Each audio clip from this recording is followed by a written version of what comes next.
अरे उससे परेशान मत हो तुम, तो सर हम लोग अभी उसको परेशान solve मत हो, करेंगे। अभी मैं बता रहा हूँ।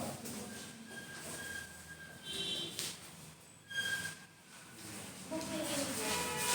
मैं आ रहा हूँ, वहीं पे आ रहा हूँ।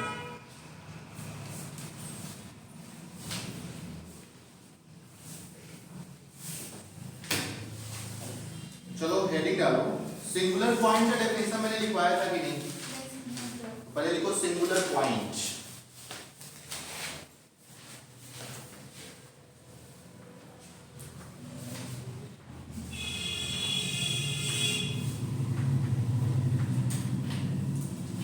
Singular point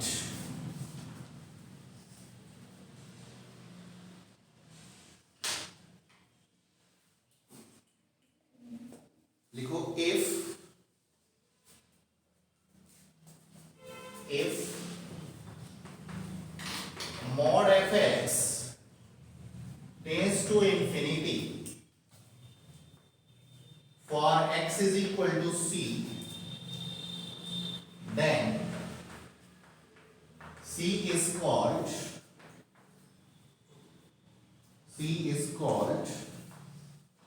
a singular point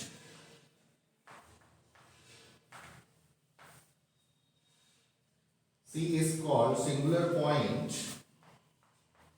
of the function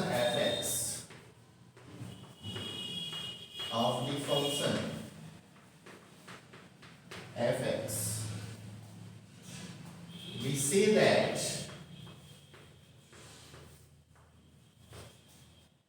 f has infinite discontinuity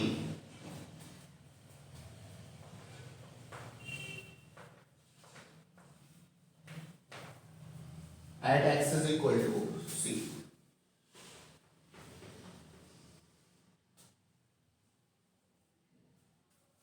PID मैंने बताया था ना इसके पिछले लेक्चर में। PID मतलब पॉइंट ऑफ इनफाइनाइट डिसकंटिन्यूटी, मतलब कि उस पॉइंट पे फंक्शन क्या हो जाए, अनबाउंडेड हो जाए। फॉर एग्जांपल अगर मैं एक एग्जांपल लेता हूं, suppose fx is equal to 1/x, ठीक है? तो अब यहां से मैं ये कह सकता हूं कि fx जो है ये टेंस करेगा किस पे, इंफिनिटी पे। कब? As x tending to 0। तो x इज इक्वल टू 0 जो होगा वो क्या होगा, x is equal to 0 is singular point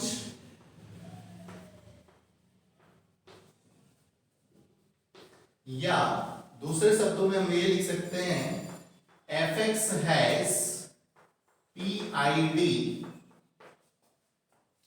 point of infinite discontinuity at x is equal to 0। ठीक है? Next definition, principal and general values of improper integral.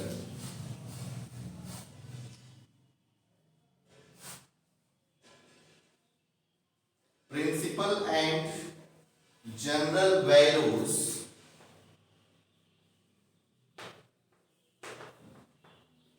principal and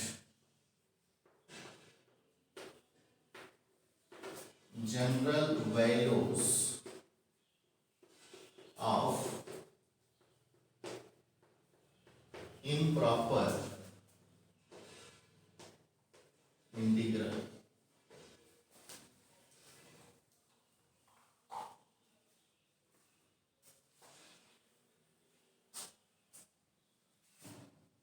ठीक है?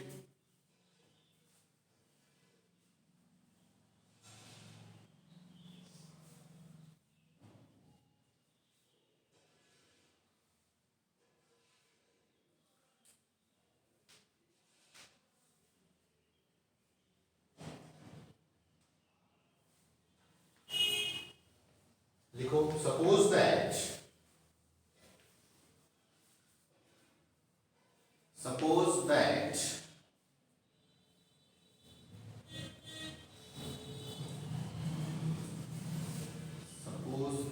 fx has fx has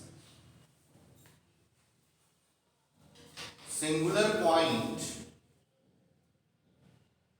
fx has singular point only at c, only at c, where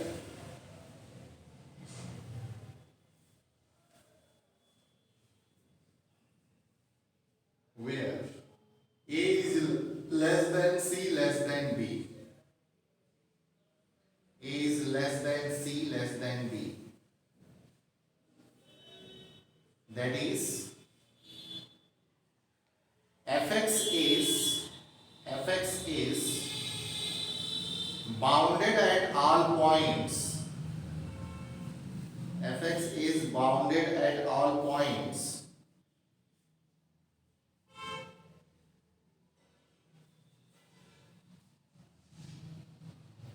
at all points of closed interval ab, of closed interval ab except at c, except at c.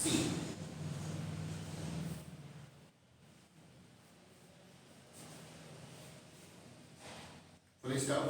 मतलब कि जो हमारा function है वो closed interval A B में bounded है सिर्फ किस पॉइंट को छोड़ करके सी को। आगे लिखो, the point C in a small interval, the point C in a small interval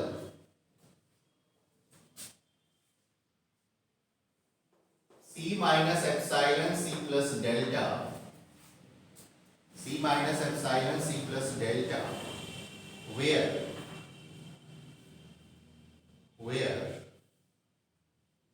epsilon and delta are arbitrary, epsilon and delta are arbitrary,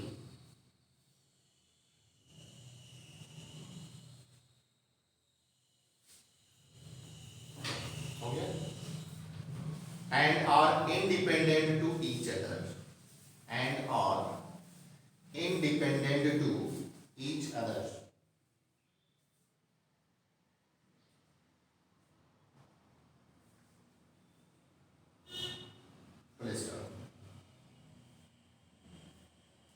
Then f is bounded, then f is bounded in both the interval, in both the interval a c minus epsilon and c plus delta b. The improper integral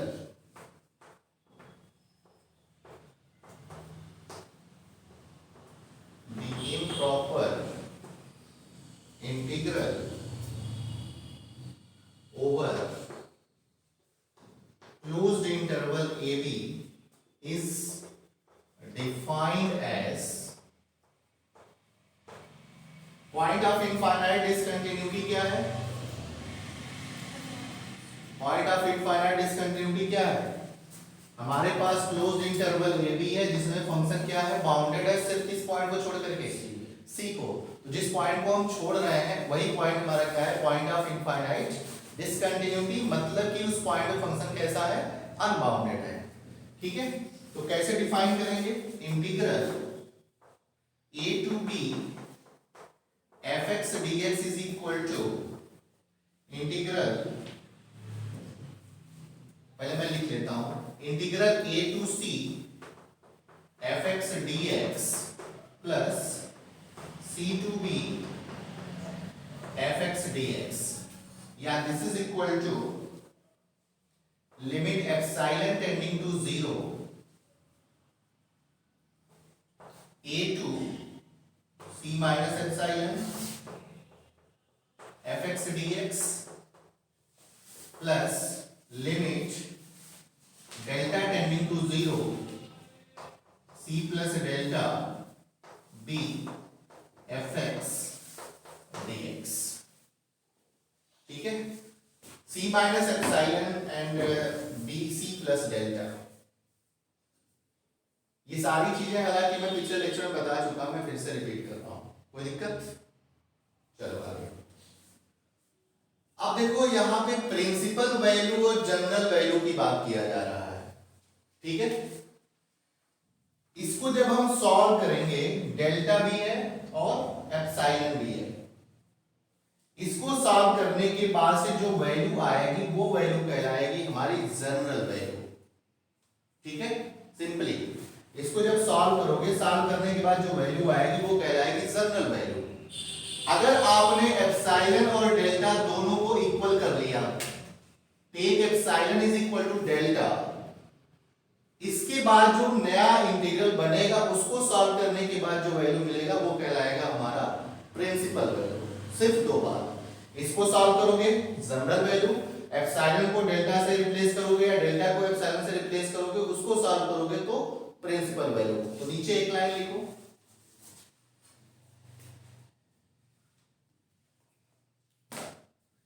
इसके नीचे लिखना provided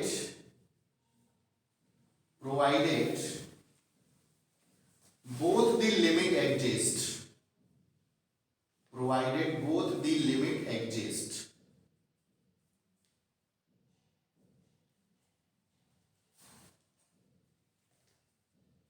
please stop. This value is called the general value of the integral.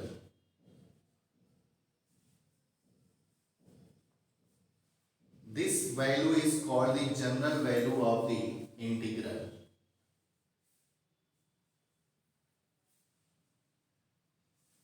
This value is called the general value of the integral. Full stop. If the general value exists, if the general value exists,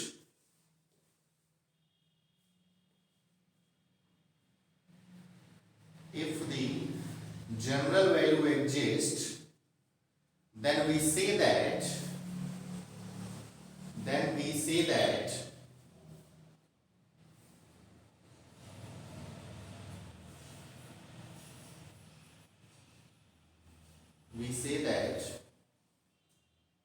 given definite integral is convergent. Given definite integral is convergent. बात समझ में आ गई? General value अगर exist करता है तो उस case में हम ये कह सकते हैं कि जो डेफिनेट इंटीग्रल है वो हमारा क्या होगा? कन्वर्जेंट, ठीक है।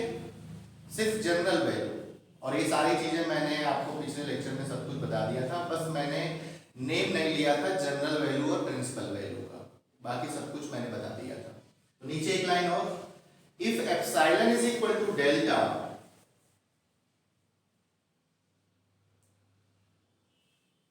if epsilon is equal to delta,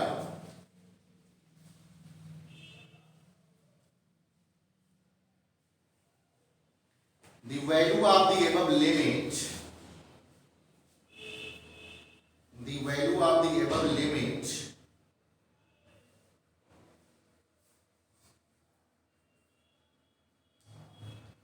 is called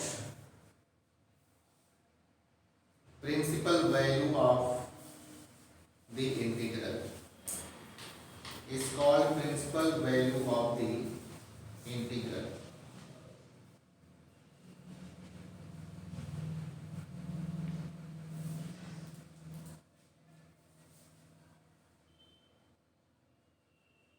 ठीक है, तो ये रहा हमारा प्रिंसिपल वैल्यू के लिए क्या करोगे?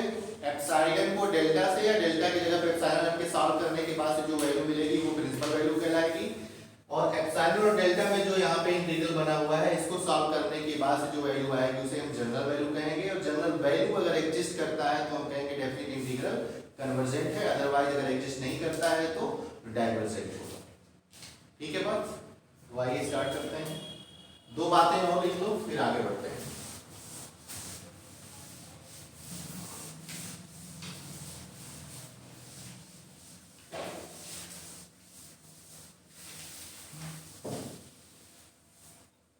पहली बात,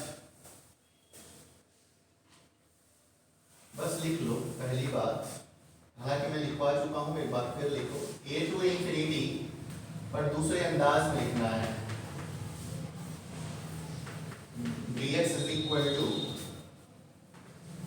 limit epsilon tending to 0 a to 1 by epsilon fx dx। क्या कह रही हो, क्या कह रही हो, बोलो। एग्जाम्पल नहीं है। नेक्स्ट, इसके पहले मैंने क्या लिखवाया था, यही था, और यहां पर मैंने लिखा था limit t tending to 0, sorry t tending to infinity a to t fx dx। ठीक है, दूसरा लिखो minus infinity to b fx dx is equal to limit delta tending to 0 minus 1 upon delta to b fx dx।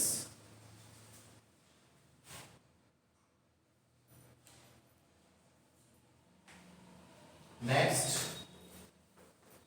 Minus infinity to infinity fx dx is equal to limit epsilon tending to 0 delta tending to 0 minus 1 upon, ये delta है, delta 1 upon epsilon fx dx।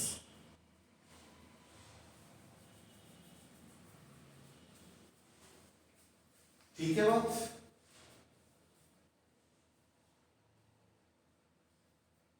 इसको solve करने के बाद से जो value आएगी, सुन लो एक बार, इसको सॉल्व करने के बाद जो वैल्यू आएगी वो कहलाएगी जनरल वैल्यू, और एप्सिलॉन और डेल्टा दोनों को इक्वल कर देंगे तो क्या कहलाएगा, प्रिंसिपल वैल्यू। अगर ये एग्जिस्ट करता है तो ये डेफिनेट इंटीग्रल क्या होगा, कन्वर्जेंट। अगर ये एग्जिस्ट नहीं करता है तो ये हमारा डाइवर्जेंट। अब एग्जांपल की बारी है।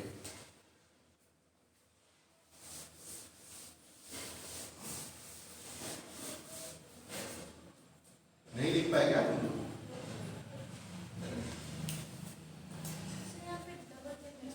ये माइनस इंफिनिटी है, लिमिट क्या लिखी हो, बना दो जैसे ऊपर, epsilon tending to 0 delta tending to 0, फिर ऊपर लिखो 1 अपॉन एप्सिलॉन, यहाँ पे 1 अपॉन एप्सिलॉन, फिर नीचे लिखो minus 1 upon delta fx dx। Example, आप क्या पूछ रही थी, बोलो कुछ पूछ, क्या डबल लिमिट, बोलो क्या दिक्कत हो गया, चिंता मत करो, अभी हम एग्जाम्पल करवाते हैं, तुरंत परेशान होने की जरूरत नहीं है। Find the general and principal value, find the general and principal value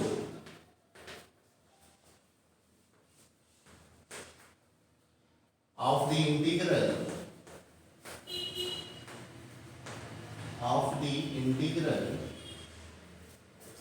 0 to 3 dx upon x minus 1 का whole cube.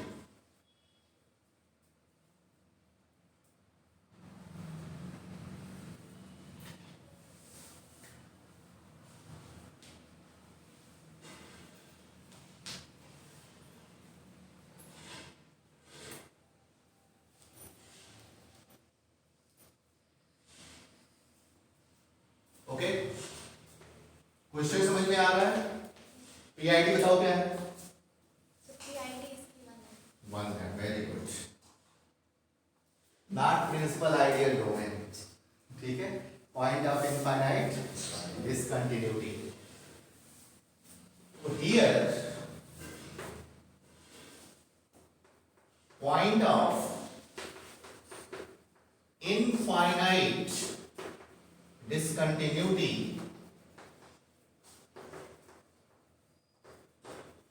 is x is equal to 1। improper integral तो है ना, range of integration is finite, but range of integration के अंदर function जो है वो हमारा अनबाउंडेड हो गया, तो definite integral is improper integral. अगर ये प्रॉपर इंटीग्रल होता तो डायरेक्ट कन्वर्जेंट होता, ये इम्प्रॉपर इंटीग्रल है तो हम इसी कन्वर्जेंसी की बात करेंगे। ठीक है, दूसरी बात कि जनरल वैल्यू हमें फाइंड करना है, मतलब कि अगर एग्जिस्ट कर गया तो ये इंटीग्रल हमारा कन्वर्जेंट हो जाएगा, एग्जिस्ट नहीं करेगा तो फिर डाइवर्जेंट हो जाएगा। अगर एग्जिस्ट नहीं करेगा तो प्रिंसिपल वैल्यू की बात हम करेंगे कि नहीं करेंगे, तो आगे चेक करते हैं। तो सबसे पहला वन क्या है, पॉइंट ऑफ इनफाइनाइट डिसकंटिन्यूटी को देखना। तो ये जो इंटीग्रल है 0 to 3 dx upon x minus 1 का whole cube, and this is equal to 0 to 1 dx upon x minus 1 का whole cube plus 1 to 3 dx upon x minus 1 का होल क्यूब। ठीक है, फिर क्या करें, this is equal to limit epsilon tending to 0, क्या मैंने लिखा था, epsilon tending to 1 minus epsilon, देख लो, और ये हो जाएगा इंटीग्रल 0 टू, एक मिनट, epsilon tending to 0 and this is 1 minus epsilon dx upon x minus 1 का whole cube plus limit delta tending to 0 1 plus delta to 3 dx upon x minus 1 का होल क्यूब। कोई दिक्कत? चलो सॉल्व करो इसको। तो ये हो जाएगा आपका 0 to 2 dx upon x minus 1 का होल क्यूब,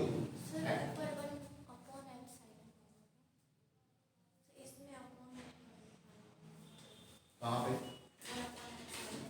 यहाँ पे इंफिनिटी है। फिर रेंज ऑफ इंटीग्रेशन देखो, पहले फाइनाइट है ना ये, और इसके पहले जो मैंने डेफिनेशन लिखवाया देखो उसमें a to b होगा, इसके पहले नहीं, मतलब आज ही मैंने जो स्टार्ट किया है ना a to b। तो फिर फाइनाइट रेंज है, उस केस में हम इस तरीके से इसको ब्रेक करेंगे। 1 अपॉन एप्सिलॉन और 1 अपॉन डेल्टा कब आएगा, जब लिमिट हमारी कैसी हो, इंफिनिटी या माइनस इंफिनिटी। ठीक है, इसको सॉल्व करो जरा। तो ये हो गया आपका लिमिट एप्सिलॉन टेंडिंग टू 0, इसको इंटीग्रेट करोगे तो कितना होगा, -1/2, ओके, और फिर 1 अपॉन x माइनस 1 का होल स्क्वायर। देख लेना बस गलती ना हो। और लिमिट इसकी क्या हो गई, 0 से लेकर के 1 माइनस एप्सिलॉन तक, plus limit delta tending to 0, ये हो जाएगा आपका फिर वही -1/2 1 अपॉन x माइनस 1 का होल स्क्वायर, और लिमिट हो गई 1 प्लस डेल्टा से लेकर के 3 तक। ठीक है बात,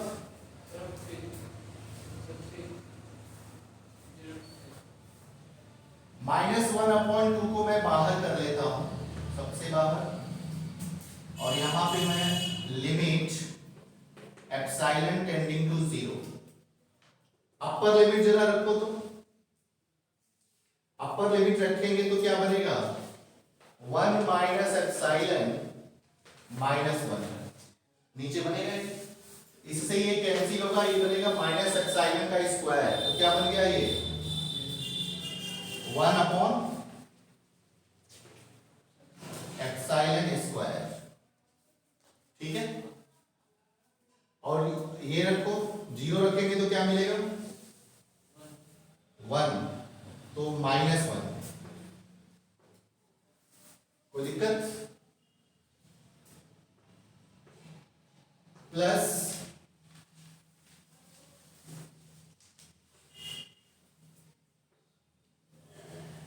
limit delta tending to 0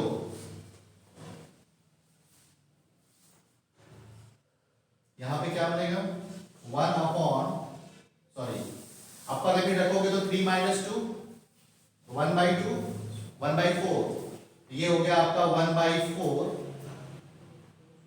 minus 1 plus delta ये हो गया 1 अपॉन डेल्टा स्क्वायर। चेक कर लेना जरा एक बार।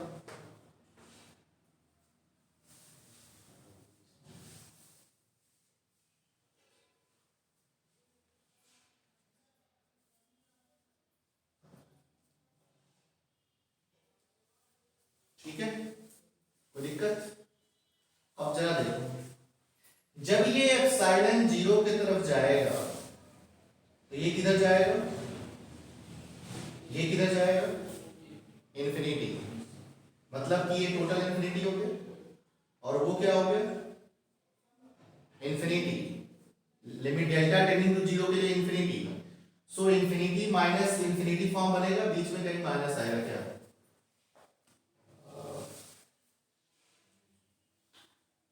बीच में कहीं माइनस आएगा, ये माइनस इंफिनिटी बनेगा ना, माइनस इंफिनिटी। तो ये फॉर्म कैसा बन रहा है infinity minus infinity, indeterminate form बन रहा है ना। तो इसका मतलब ये हो गया कि यहां से हम इजीली कह सकते हैं कि जनरल वैल्यू जो है वो एग्जिस्ट नहीं करेगा। लेकिन जनरल वैल्यू का एग्जिस्ट करना डजंट इंप्लाई कि प्रिंसिपल वैल्यू एग्जिस्ट नहीं करेगा। ठीक है ना, देखो यहां पे एप्सिलॉन स्क्वायर पॉजिटिव और वहां पे नेगेटिव, जब मैं इक्वल करूंगा तो ये कैंसिल होगा कि नहीं होगा, तो प्रिंसिपल वैल्यू इसका एग्जिस्ट करेगा, लेकिन जनरल वैल्यू एग्जिस्ट नहीं कर रहा है। तो नीचे लिख सकते हो हियर, मैं बोल रहा हूं लिखो here limit does not exist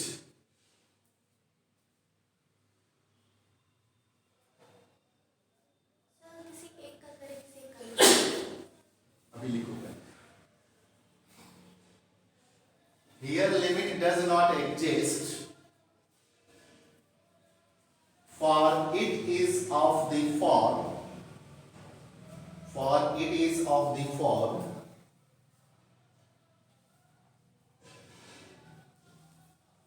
infinity minus infinity।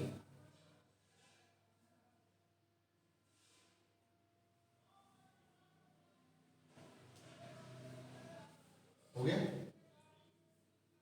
hence general value does not exist, hence general value does not exist,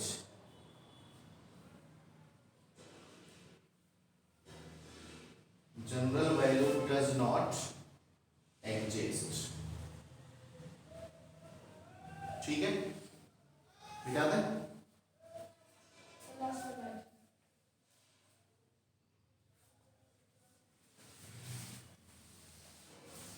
अब लिखो for principal value, for principal value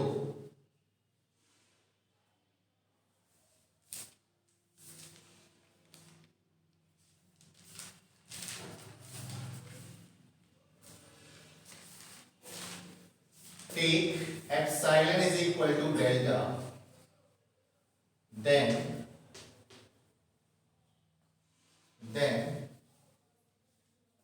क्या वैल्यू आएगी, एप्सिलॉन की जगह पे डेल्टा रखोगे, जरा सॉल्व करके बताओ कितना आ रहा है।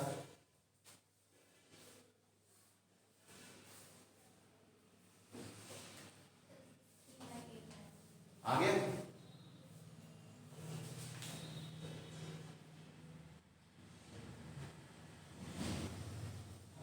एप्सिलॉन की जगह पे जब डेल्टा रखोगे तो ये हमारा कैंसिल होगा,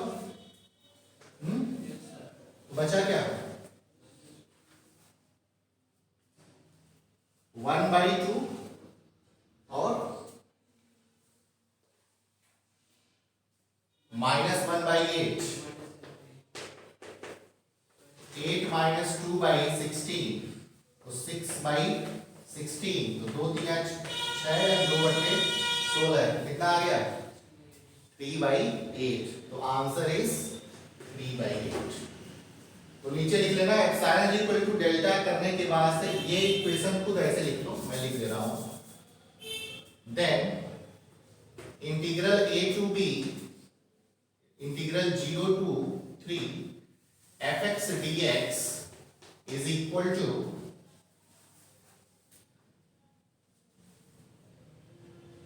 limit epsilon tending to 0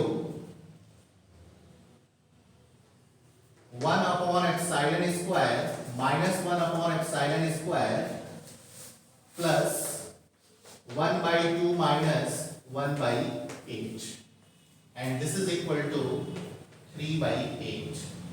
Hence principal value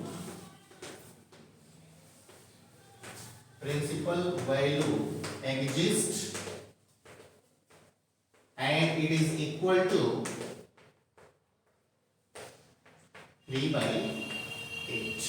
वहाँ पे आगे माइनस वन पे लिमिट क्या है?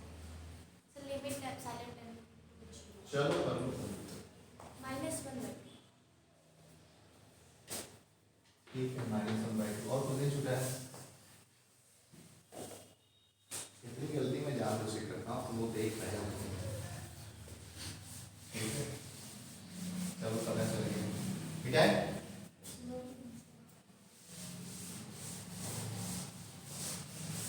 एक क्वेश्चन और बताते हैं, हो गया।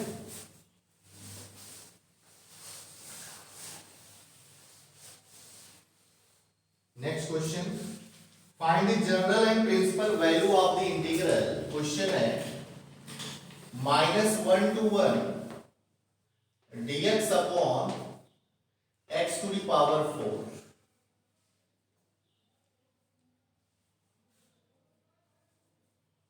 ठीक है, पीआईडी क्या है बताओ। जीरो 0 पे 2 ट्राई, पीआईडी 0। तो इसको कैसे लिखूं है? -1 to 0 dx upon x to the power 4 plus 0 to 1 dx upon x to the power 4। अब क्या करें? Limit epsilon tending to 0 -1 to 0 minus epsilon and dx upon x to the power 4 plus limit delta tending to 0 plus delta and dx upon x to the power 4। ठीक है, so this is equal to limit epsilon tending to 0। इसको integrate करेंगे तो क्या होगा? x to the power -3 by -3 and limit is -1 to minus epsilon। ठीक है, plus limit delta tending to 0 x to the power -3 by -3 and this is यहाँ का limit क्या है? 1 डेल्टा टू 1। ठीक है, तो -1/3 मैं सबसे बाहर कर लूं,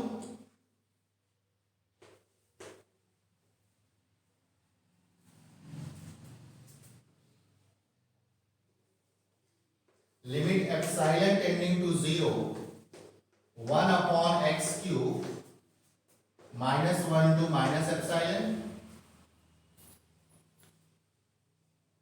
plus -1/3 limit delta tending to 0 1/x³ 0 to 1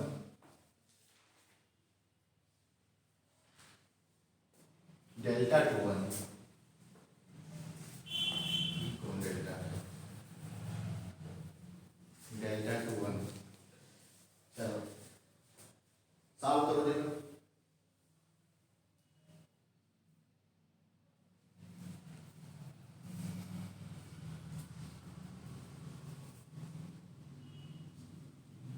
This is equal to -1/3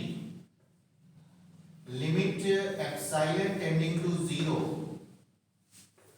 minus epsilon रखेंगे तो क्या बनेगा? -1/3। ठीक है, और -1 रखेंगे तो ये हो जाएगा +1। चेक कर लो, चेक करो जरा, प्लस -1/3, और यहां पे जब हम लिमिट रखेंगे, लिमिट डेल्टा टेंडिंग टू 0, तो ये बनेगा 1 - 1/Δ3।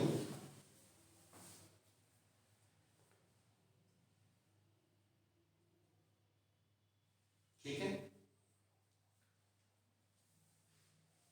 epsilon tending to 0 then infinity, delta tending to 0 then infinity, so limit does not exist.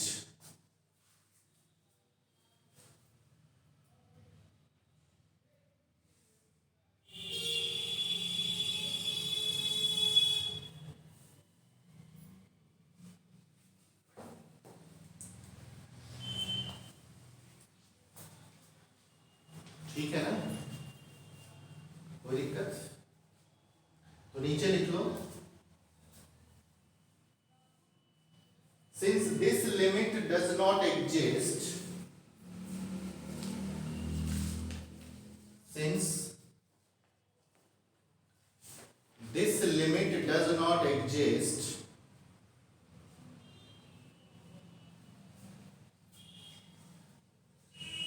therefore the general value of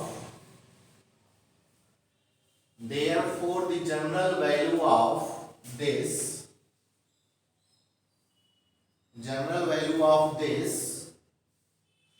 does not exist, does not exist.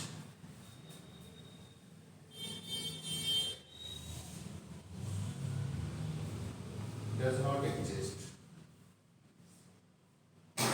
Full stop. For the principal value we have, for the principal value we have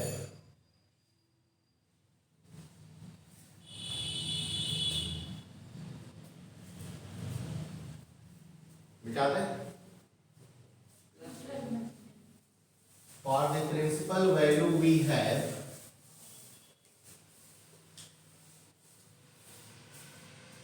क्या करेंगे, epsilon की जगह पे delta या delta की जगह पे epsilon. तो इसके बाद ये लिख सकते हो, नहीं तो यहां पे या तो चेंज कर लो, नहीं तो यहां से चेंज कर लो, limit epsilon tending to 0 -1 to -epsilon dx upon x to the power 4 plus limit epsilon tending to 0 epsilon to 1 dx upon x to the power 4। इसको सॉल्व करो, यहां तक हो गया ना, फिर यहां से लिखो फॉर प्रिंसिपल वैल्यू के लिए, फिर यहां से ये जाए लिखो तीनों जल्दी।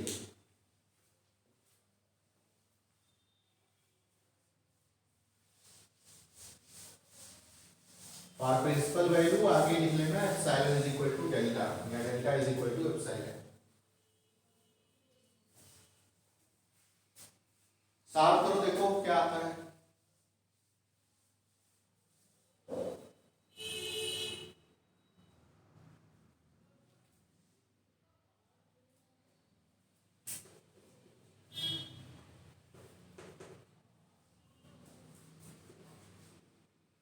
Epsilon tending to 0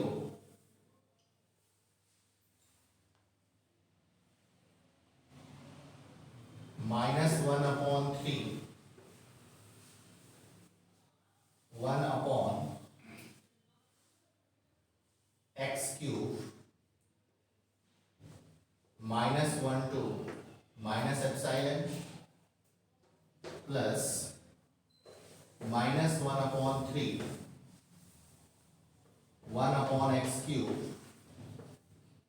epsilon to 1। ठीक है, तो -1/3 को अगर मैं बाहर कर दूं तो ये बचेगा limit epsilon tending to 0, upper limit रखेंगे तो क्या बनेगा, -1/epsilon क्यूब, और लोअर लिमिट रखेंगे तो क्या बनेगा, +1। फिर यहां पे अपर लिमिट रखोगे तो क्या बनेगा, +1, और लोअर लिमिट रखोगे तो -1 अपॉन एप्सिलॉन क्यू। एग्जिस्ट करेगा? ये कटेगा नहीं ना, कैंसिल तो होगा नहीं। इसका मतलब कि एप्सिलॉन गोज़ टू 0 के लिए होल क्वांटिटी किधर जाएगा? इंफिनिटी पे। ठीक है ना? तो नीचे बस लिख लो limit does not exist. Limit आगे लिख लेना does not exist. So principal value of -1 to 1 dx upon h to the power 4 does not exist। इसका मतलब ये हो गया कि अगर जनरल वैल्यू एग्जिस्ट नहीं करता है डेफिनेट इंटीग्रल का, तो प्रिंसिपल वैल्यू एग्जिस्ट कर भी सकता है और नहीं भी। दोनों बातें पॉसिबल हैं, इसमें कोई दिक्कत? चलो आप एक काम करो, एग्जाम्पल 3 कर लेना।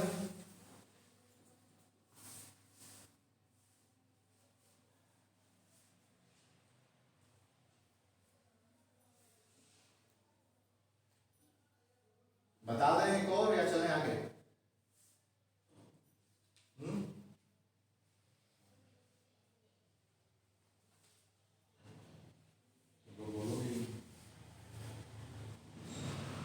एक क्या कर रहे हैं? एग्जाम्पल 3 कर लोगे? एग्जाम्पल 4 सिर्फ इंटीग्रेशन करना है। अब 1/√1 का इंटीग्रेशन करने आता है तो ठीक है, नहीं तो फिर ठीक नहीं है। तो 3, 4, 5 ये 3 क्वेश्चन आपको करने हैं। 3, 4, 5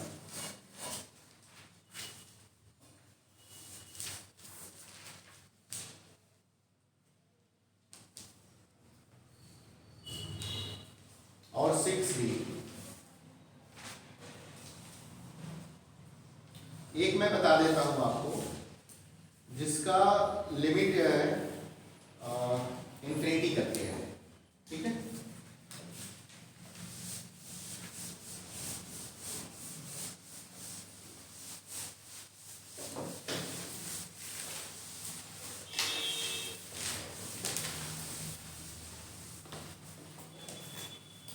चलो क्या होगा भैया?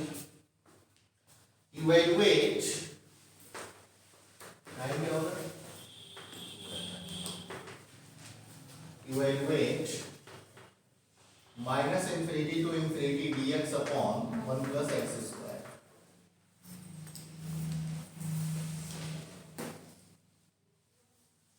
ठीक है, इसको कैसे ब्रेक करोगे? देखो इधर -∞ to ∞ dx upon 1 plus x square। Break कैसे करेंगे? Limit epsilon tending to 0 delta tending to 0। ठीक है, और लिमिट क्या होगी? -1 upon delta 1 upon epsilon and dx upon 1 plus x square. ऐसे ही तो ब्रेक करेंगे। फिर क्या करेंगे? This is equal to limit epsilon tending to 0 delta tending to 0, this is tan inverse x and -1 upon delta and this is 1 upon epsilon। ठीक है बात? अब क्या करें? This is equal to limit epsilon tending to 0 delta tending to 0 and okay, तो ये बनेगा आपका अपर लिमिट रखेंगे तो tan इनवर्स 1 अपॉन एप्सिलॉन। ठीक है, और tan of minus theta is -tan theta, so this is बीच में प्लस आएगा और ये हो गया आपका tan inverse 1 plus delta 1 upon delta. देखो कोई चीज ना समझ में नहीं आई तो बोलो। ठीक है, कैसे बीच में प्लस हुआ? एक तो माइनस लोअर लिमिट होती है तो वो माइनस, और tan of minus delta minus ten litre minus tan delta हो जाएगा, तो ये माइनस माइनस के प्लस, इसकी वैल्यू कितनी होती है, ये एप्सिलॉन जब जीरो की तरफ जाएगा तो ये टेन इन्फिनिटी बनेगा, और टेन इनवर्स इन्फिनिटी किस पे देगा, पाई बाई 2 पे। सो this is pi by 2 and this is pi by 2, यही तो होगा। और फिर इसकी वैल्यू कितनी आई, यानी कि जनरल वैल्यू एग्जिस्ट, और जनरल वैल्यू अगर एग्जिस्ट कर रहा है तो ये इंटीग्रल कैसा है, कन्वर्जेंट है, ठीक है ना। जनरल वैल्यू अगर एग्जिस्ट कर रहा है तो ये इंटीग्रल कैसा है, कन्वर्जेंट है, ठीक है। ओके, अगर हम प्रिंसिपल वैल्यू की अगर बात करें तो एप्सिलॉन को किससे रिप्लेस करोगे, डेल्टा से, या डेल्टा को एप्सिलॉन से, तो फिर क्या बनेगा, पाई ही तो आएगा, देख लो। अरे ये बन जाएगा तुम्हारा, रुक जाओ, ये बनेगा 2 tan इनवर्स 1 अपॉन एप्सिलॉन, ठीक है।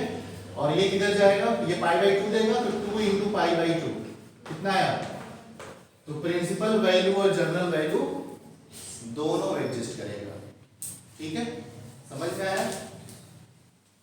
तो ये हो गया आपका एग्जाम्पल नंबर 6।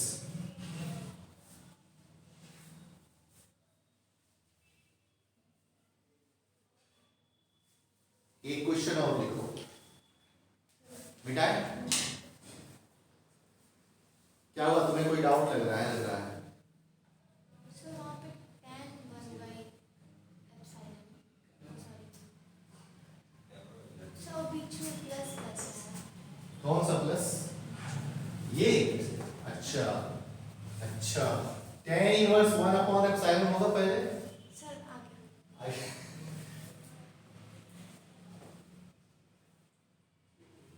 चले आगे, और लिख पाते कुछ, रहने दें, बस एक क्वेश्चन कर लेते हैं। आपको फील मैं कराऊं कि जैसे आप कंपैरिजन टेस्ट पढ़े हो, कहीं पढ़े हो, तो उसका थोड़ा सा मैं यूज करना सिखाता हूँ आपको।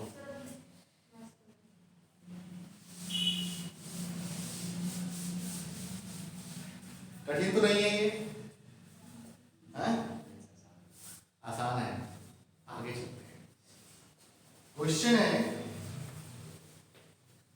0 to infinity e to the power minus x cos mx dx, ये बताओ ये कन्वर्जेंट, बंद हो गया क्या, ये बताओ कन्वर्जेंट है या डाइवर्जेंट है, ये चेक करना है, बिठा दें इधर, लिख लो पहले लिख लो, सोचो कन्वर्जेंट या डाइवर्जेंट।